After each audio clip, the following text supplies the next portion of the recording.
ছেলেটা সার্থক জনক। যে ছেলেটা চায়ের দোকানের একটু কাপ ধুচ্ছে রাস্তার ধারে, তাকে ডাকুন।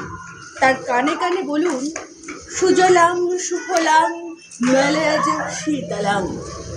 হ্যাঁ, বেশ সুন্দর করে বলুন।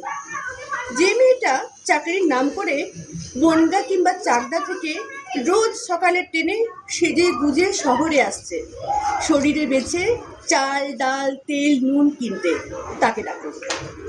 তার কানে কানে সুরেলা কণ্ঠে বলুন, সার্থক জনম আমার, জন্মেছি এই দেশে।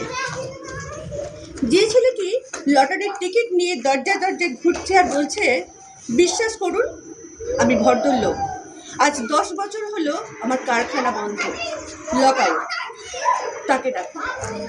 তার কানে কানে বলুন, বলো বলো বলো সবে, শত বিনা বেনু রবে, ভারত আবার জগত সভায় শ্রেষ্ঠ আসন লবে।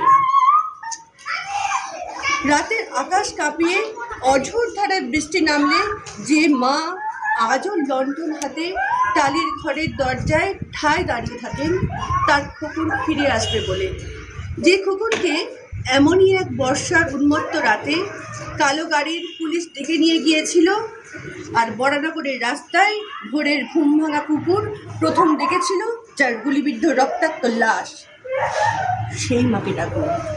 তার কানে কানে বলুন, হাম বুলবুলি হয় ইসকে দিল সিতা হামারা, সারে জামা সে আচ্ছা।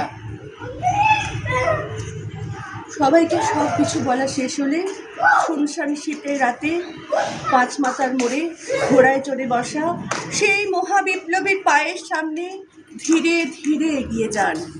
ফাঁকা রাস্তায় রাতের বাতাসে কান পাতুন, শুনতে পাবেন সেই বিপ্লবী পুরুষের বর্জ্য কণ্ঠ, আমি তোমাদের কাছে রক্ত চেয়েছিলাম তোমাদের স্বাধীনতা এনে দেব বলে, আমি পারিনি, আমি আমার সমস্ত জীবন উৎসর্গ করেছি, আর তোমরা